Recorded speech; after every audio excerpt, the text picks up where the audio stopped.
Hello, welcome to another Talent Matters podcast. This podcast is all things recruitment, talent, business, and kind of everything in between. Maybe next 20-25 minutes. Hopefully got some good stuff for you guys. My name's Dave Jenkins. I am the CEO and founder of Wave, the company behind products like Wave Tracker and RecWebs. And today I'm joined by Nick Dean, Managing Director of ADLIB Recruitment. Fantastic business. We're really looking forward to this podcast. So thanks, Nick, for coming on. You are, I think the business is 15-20 years old now. So it's been around for a while. You based down in Bristol. You guys cover all the cool areas, tech, marketing, all things that I'm very interested in. I know you cover some other sectors as well. So why don't I stop waffling for a moment and actually let you get a word in, Nick? So welcome. Thanks for coming on board. Have I missed anything from your intro? Probably a lot. Yeah, no, that's good, Dave. No, there's a lot happening. So yeah, a little bit more to it. So I think in terms of ADLIB, I can't tell you how many years old we are because we've gone through a few kind of incarnations along the way, which we'll come to later in terms of our ownership structure and how that's evolved. So we're marketing, data tech, user experience, e-commerce, and also life sciences, which is fascinating. And then we also have a sister company. So we're a group these days, which is called Enable, who are, again, flying at the moment. So they pick up all the other areas that ADLIB don't, which is sales, HR, finance, operations. So very much from a group approach covering everything. A number of disciplines. I seem to just hone in on the tech and the marketing, and kind of everything else went by the wayside. So apologies for that. But clearly you guys are covering a lot. I wanted to get into recruitment and how things are with you guys and the industry in general. But I want to really start off on, I was doing doing research, and your website, the kind of headline is recruitment agency with purpose, and I found that really interesting because you don't often see that. I mean, and then straight under that talks about your B Corp certification, and now I didn't know anything about B Corp until I started seeing it on the emails that you guys were sending us a couple of years ago. But this is a real thing for you guys, right? This is not something that's just a tick box. It's there. I think it's the fifth word on your website. So it's clearly something that you guys put a lot of thought into and take pretty seriously. Yeah, I mean, essentially, it's the foundation of the business and the people that come into it. So to give you a bit of background into it, so B Corp is a movement on a global basis that's particularly taken off in the last 2 to 3 years. I can tell you the exact number now. I think it's around 4,000 to 5,000 businesses are certified globally. And it's a real mix of small organizations through to large corporate businesses. I think in its early days, it was much more familiar to people that operated in the manufacturing world, where there would be a complex supply chain.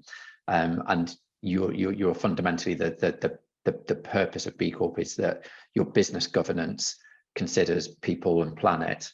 It's quite interesting because a lot of we've had people come in and interview with us a few years ago now, which has dropped, where the comment would be, "Are you going to meet the hippies?" It'd be kind of like, that's drastically chopped now. And I think quite a few people are kind of going, all right, okay, there is a reason to this and why people might want to operate in the business and the sustainability fields or businesses with purpose, whatever they might be, because it's intrinsic into the world that we live in. And you don't need to be a hippie by which to do that. But fundamentally, it's if we take it into kind of, I think, 4 core components, what B Corp does is it looks at the structure of your business from its governance. So this talks about your ownership, your transparency around shareholders, the ethics in which you run the business. You then look at people, not just things like, what are your benefits and, is it a nice place to work, but it's looking at things like your diversity, your inclusion, the training that you offer, the progression, the metrics, 360 feedback, employee ownership, lots of different things. And these are just literally headlines. Looks at your community.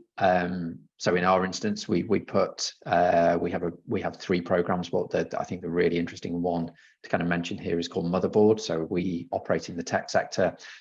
Motherboard was developed by an employee called Sophie, and it's a physical business charter that businesses sign up to in terms of pledging to make improvements in their working environment, support moms working within the tech sector due to the common issues that surround gender pay gap, issues at a senior level from leadership, taking time out to have kids come back and have dropped potentially coding skills, because et cetera, et cetera. So the key thing in all of this is that it's generating an impact in terms of it's impacting positively people. It's not greenwashing. There is an outcome for how we develop as a society or for our people internally. And then final, how we contribute to the planet. So from a recruitment point of view, if I'm really candid, it's really quite simple, because we're a B2B service provider. If you consider an FMCG manufacturer that's operating on a global level, it's much more complex. You have transportation, you have farmers' rights, you have child slavery and all of these things. So we're fairly privileged, as I would describe it, in the UK, due to a lot of the working conditions and systems that we're set up with. But what B Corp does is it holds us accountable for where we are now, where we are to improve across all of those factors. The flip side is that the tagline that goes with B Corp is that you're using business as a force for good, and that you're balancing kind of profit. Since we became a B Corp in 2019, and our profit has improved every single year, I would say directly as an impact from being a B Corp. I think just because in a number of ways, the consideration that you're putting into people and in the first place in terms of retaining people and attracting people, it allows you to come at things from a common goal. The other key part is that it depends on your structure, and we may talk about it later, is around ownership. But I think a lot of organizations are serving shareholders, and when employees are serving shareholders, it's very easy for them to get up and walk and do their own thing, especially in our industry. So what's your tie-in? The final part on it is that it's really advanced our client base into working with businesses that we would describe as purpose-driven. So they might not be B Corps, they're not all in sustainability, but there are volumes and volumes of products and services which are being developed, which are beneficial to either people or product, mental health apps, or they could be focused around how we measure carbon emissions, whatever they might be. And that's really attracted those businesses into our organization to work with us, which in turn has created quite a strong culture of recruiters that want to work for those organizations. Yeah. And it kind of breeds itself. So it all goes hand in hand. Sounds like a bit of a no-brainer when it came to when you were looking at it. I mean, where did you first come across it? I mean, it's like you said, kind of going in to speak to the hippies. I guess the attitudes have changed a lot with sustainability, environmental, all of that kind of that thinking has progressed so much more than a few years ago. But like, where did you first come across it and then look at it and go, this is something that we need to get involved in? Yeah, it was quite simple. We had an instance of 2 times of it being raised within a week. One, that we'd run an employment engagement survey, and one of the team had said, we're doing all of these things that I think would be relevant to B Corp, which is where a friend of hers worked. And so that really brought it to attention. And then secondly, we were with a client that week, which was a large consultancy. And they said they were considering their suppliers looking at B Corps as preferential. So it's that moment of going, okay, well, we should look at this. And what was really interesting is that at that stage, it was on the cusp of becoming quite a large movement, but we just got in just a nice time before. If you apply now, there's like a 9-month wait in terms of the assessment itself and the certification, which kind of shows the kind of the size of the rise and the interest that's in there. But it's what the beauty was for us is that when we kind of plugged in all of the information, which was how the business had been set up over the last 10, 15 years, whatever it was at that point, we passed first time. So we were already effectively operating, but this gave us a clear measurement by which what we were doing, why we were doing it, and how we could improve on it. But also gave us a way by which we could externally communicate our values around that, for what we stood for as a business. And I think having being held accountable also helps to maintain those practices and policies, doesn't it? Because I think if you're doing it internally already, then I think there is sometimes a tendency that could get lost sometimes, if something else, it becomes more of a higher priority. Suddenly it gets left on the side for a week, a month, and then a month becomes 6 months. Whereas this keeps you accountable to make sure that you're up to date with all of the things. So it's, I think it's great. Have you seen other recruitment agencies, go for this or become B Corp certified or be interested in it? I mean, the advantages seem quite tangible. Yeah, absolutely. Yeah, and interestingly, because I do a thing called B Corp Ambassador work, which is effectively where you are an ambassador for B Corp, and I specifically said that was around the B2B service industry because I think there was a lack of understanding as to how, a lot of people said to me up front, in the early days, well, how does a recruiter become a B Corp? Because in their head, it was a Puck of Herbs or it was a body shop and then when you explain it, they're like, oh, I get it. Okay. For all the reasons that I said at the start.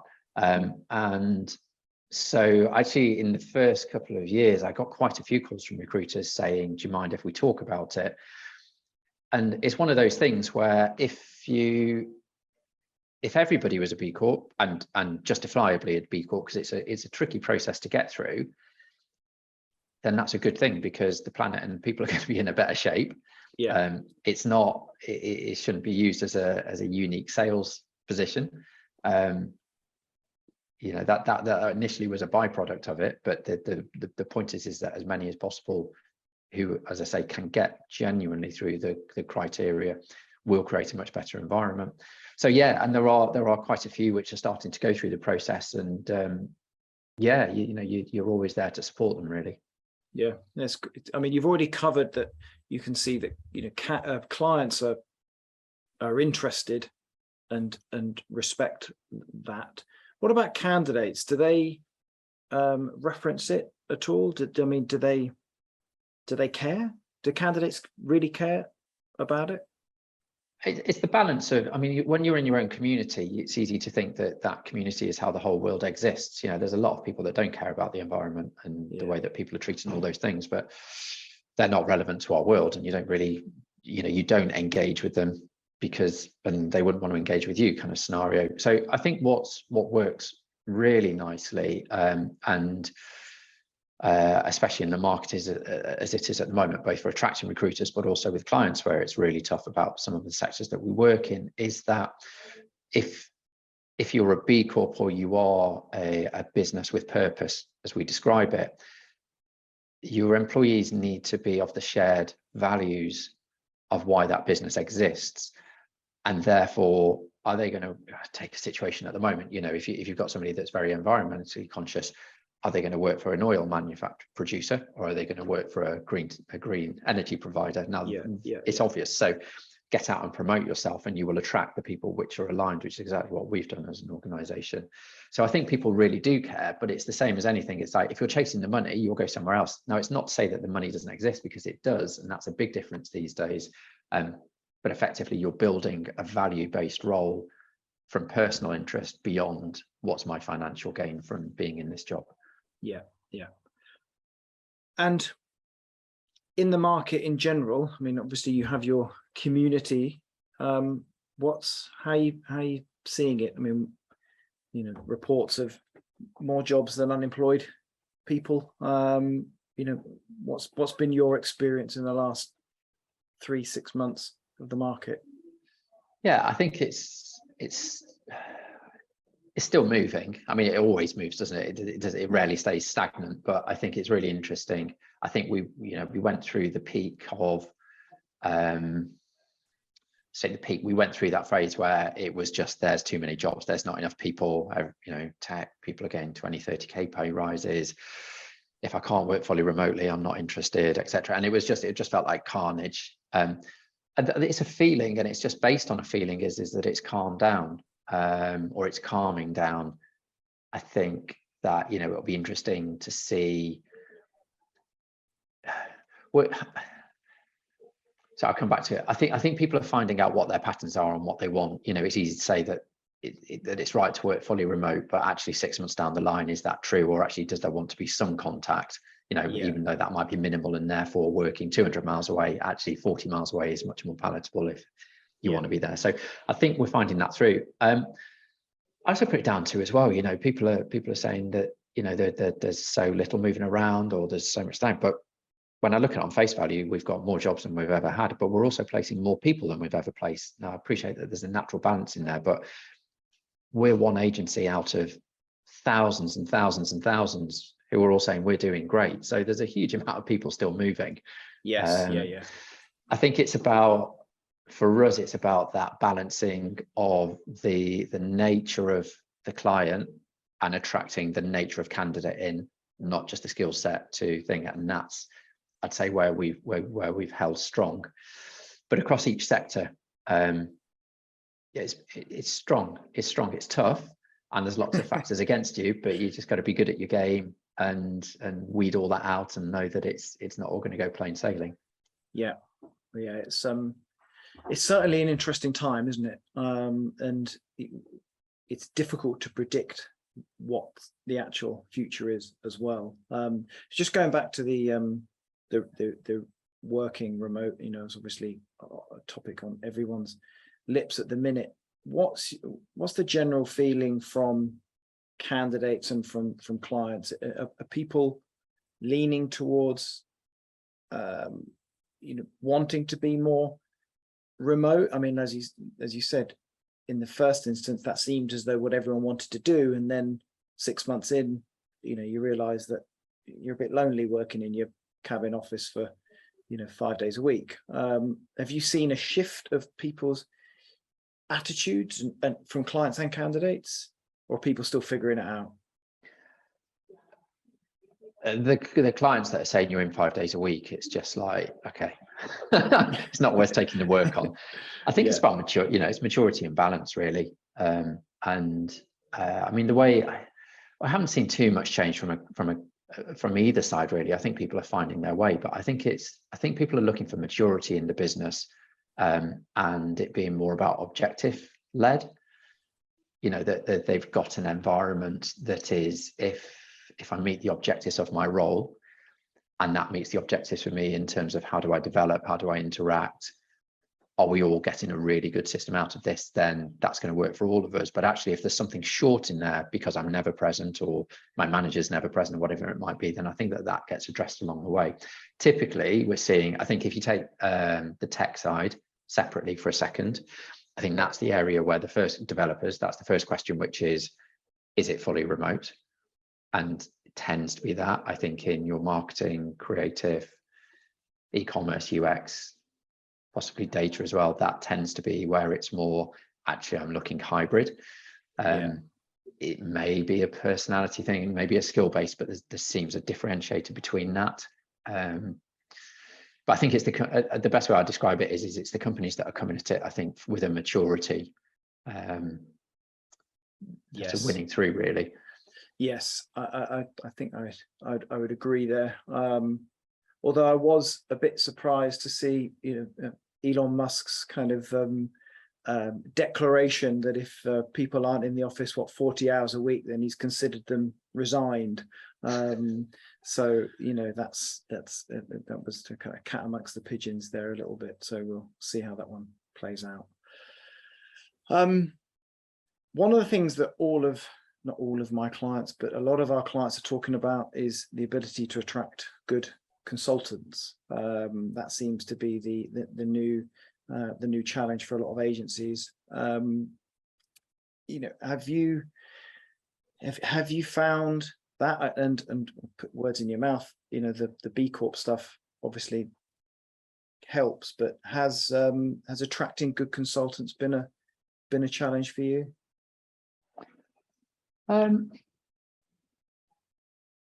It's always been a challenge, you know. I think what became challenging is that it's a very positive market. I sound quite crude on this. It's easier to be good in a positive market. Yeah. So why move on? You know,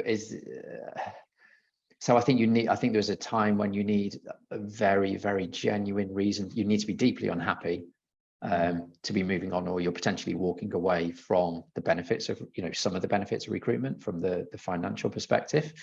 But of course, people are moving on. I think that there's been a huge amount more people looking down trainee routes. And I would say that, you know, we've actually grown quite a lot in the last year, both on Enable and ADLIB.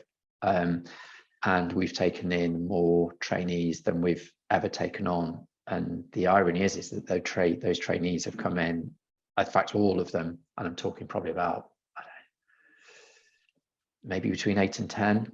And every single one is kind of up and running as if they were an experienced recruiter in a positive market, but it's exposed them to a lot quickly. But at the same time, what we're very aware of is that, you know, take, for example, we don't know how a recession might hit us later on in the year. What we're also doing is saying, it's a positive bubble. The bubble will change at some point. You need to be doing X, Y, Z at the same time, or you're going to get the shock of your life. And try and do that at the same time. But I think, you know, looking around at the general market, I think a huge amount of people have gone down this route of actually bringing people into the industry.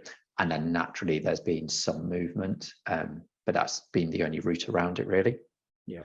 But you guys have got also a unique, what I think is a pretty unique offering in the agency world of being employee owned. You know, kind of touched on that with, hinted it a little bit on B Corp side, but that's, you know, traditionally for recruitment agencies, you know, they're normally owner managed for most of the sort of SMEs. So that's quite a big shift and change. Tell us about that, because I think that's quite a cool sort of position to be in. Sure. Yeah. So we were at a point just not too long before kind of the pandemic where, you know, you're at that point and you're thinking, well, what do we do? Because there has to be some kind of, and I think a lot of recruitment businesses, you know, at some point are thinking, well, what is the exit point? And again, it's not easy for some people to talk about. I find it really easy. We all have a lifespan. You know, you don't get any younger. There is a time in which you're going to invest, you know, what you're doing and how long you're doing it for. And our position got to a stage where we were like, we know that we wanted to sell, but the only option would have been to sell to a corporate because of the size that we'd hit. Nobody here wants to work for a corporate. B Corp says a lot about that. And so there wasn't anybody else who would be small enough that would effectively be able to buy us as such due to the size we were. And I'm not in a rush. So the consideration that we did was the employee ownership, which was perfect for us, because effectively how it works is that you agree your sale price with, you use an organization by which to go through the process, but you effectively agree your sale price, which is deemed fair by HMRC. So you're not going to go for anything crazy low. You're not going to go for anything stupidly high. You may get less in terms of your multiplier that you may do externally. However, there are huge tax advantages which probably counteract that. But HMRC go, yep, that's a price, that's good.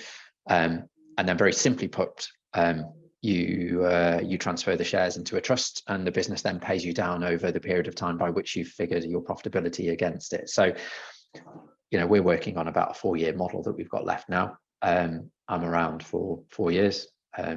if not more. I don't know, but it gives me the flexibility to think about it. So what the way that it is quite complicated, but the easy way to describe it is it's completely tax-free because it's a government scheme, so it's great, beneficial to you. You know what you're going to get. You're still invested in putting your energy and effort into it and for getting the best out of it. But effectively, from an employee point of view, what we did is we structured a share scheme into it. So it's quite a complicated model, but there's two parts of the business. There's a trust and there's a limited company. The trust will buy the limited company when we finish the pay down, which will give a payout on shares to every single person in the business. It's a transparent model. It's probably on the website. You can probably go and see it, but the actual share value to all employees that are in the business as we sit here today is between 25 grand and 100 grand. They're motivated to reach that pay down as quick as possible. And then after that, the entire profits from the business every year, post corporation tax, are decided by the trust what they happen with it. So it could be that they give everyone a pay rise, that they do nice healthy pensions, they do healthcare, but all of this builds to a reason as to why would you walk away, because the majority of recruitment businesses that you go and work for will be shareholder driven, and when the shareholders a handful, it's not hard to work out. Actually, if they're doing really well, they could be driving a lot of profit. It's not so that you're looked after and so forth, but actually what's your end game in this? Well, your end game is actually, what we've done is, the way I describe it is create an infinite business model. It's quite weird, but there's no reason in theory why ADLIB wouldn't be around in 1,000 years or 100 years or 200, which is really, really strange to think about. But what you've done is you've also got a complete open door policy to career advancement. So it's no big secret. I'm moving into a chair role in July the 1st. We've got MD in ADLIB, we've got an MD in Enable that are stepping up. In 5 years' time, the MD in ADLIB probably wants to do exactly the same. So we need an MD in 5 years. We want to grow them internally. They're going to need a new board. They're going to need directors around it. So you haven't got those blockers. So anybody that's joining, it's like, you are as good as you want to be and your career is as good as you want to be. There's no blockers. So we are building this infinite team who can transition. So effectively for me, it keeps people in the business, but it also gives the ownership to the business, not just financially, but for the decisions they make, for their well-being, and a huge commercial understanding. That's the other thing. You know, when we're sat here saying, you know, every week, as all businesses do, this is the target, this is where we are, this is where we are midweek, this is where we want to be at the end of the week. We're not just going, can you get us more money? We're going, if we get this money, this is what we do with it. And they go, yeah, I get that. Brilliant. Let's go and get the money and do it as a team. So the benefits are massive throughout it all. And it attracts people in that buy into those values and approach. And I guess the engagement of the team is that much higher then, right? As opposed to, you know, like you said, the sort of carrot and stick approach that, you know, of the olden days, if you like. You know, the carrot is obviously big commissions, and the stick is, you know, being booted out the door. This gives people purpose, I guess, going right back to the start of the conversation, right? Yeah, absolutely. And they still get the same model. The model's still there, the commission, you know, the salaries, everything's pretty much, well, everything is exactly as it is. It's just that there is more for them to have control of and understanding. You know, we've had somebody from a corporate join us a year ago. That's, you know, it was that classic story of big group shareholders in New York or wherever, you know, and the manager was every month going, well, we need to move this money out of your month and move this in and move that because we've got to hit this on a spreadsheet. And you're just like, it's rubbish. It's like, why? Yes. Yeah. You are what you are. We are what we are. It's just transparent. And I mean, do you think this model will become more of the norm, do you think, in the industry, or do you think it will, you'll be more unique in 5 years' time? Is this going to be a more common ownership model, do you think, within the recruitment industry? There aren't that many. I think it depends on the shareholder. If the shareholder has got a very clear vision, which is your typical thing, I'll sell, I've got 2 years in the business, I'm going to get 50% up front, I get my 50% at the end, and I want it now and then, that's not going to change anything, and that is what the majority of recruitment businesses do. I think if I'm still going to put my neck on the line, because it's still risk, because it might take us 10 years to hit our numbers, but through the investment still of your own involvement and your team around you, you are playing a longer game, but it's much more value driven. And it comes back to the B Corp thing, whereas actually it's delivering us a huge amount more profit because of the buy-in, the understanding, and all of those things. So we're building something much more valuable as a wider life thing, rather than it being about the shareholders' money. Yeah, it seems, a bit like the B Corp certification. I mean, it's all obviously linked, but it just seems very, gives you the purpose, but also very, very good business sense as well, which is great. This is good. Yeah. I'm very tax efficient, I should add. And tax efficient, which I'm is very always tax efficient, nice, yeah. and openly tax efficient. So there you go. Yeah. Well, if the HMRC are endorsing it, and it's one of their programs, then that's great, and let's take advantage whilst it remains tax efficient. Yeah. Nick, that was brilliant. I was looking forward to discussing those two kind of elements to the podcast today, and it's not been disappointing. And hopefully, everyone watching, listening, has found that useful. Where, if someone wants to get in touch with you, Nick, LinkedIn. Yeah, it's good. It's always good. So, check Nick Dean, ADLIB Recruitment out on LinkedIn. I'm sure you'll find him. Thank you for coming on. It's been great to talk through all of that, and thank you to anyone and everyone listening. Do let us know what you think, what you like, and what you don't like. We'll take that on board for next time. But yeah, for now, Nick, thank you very much. Thanks, Dave.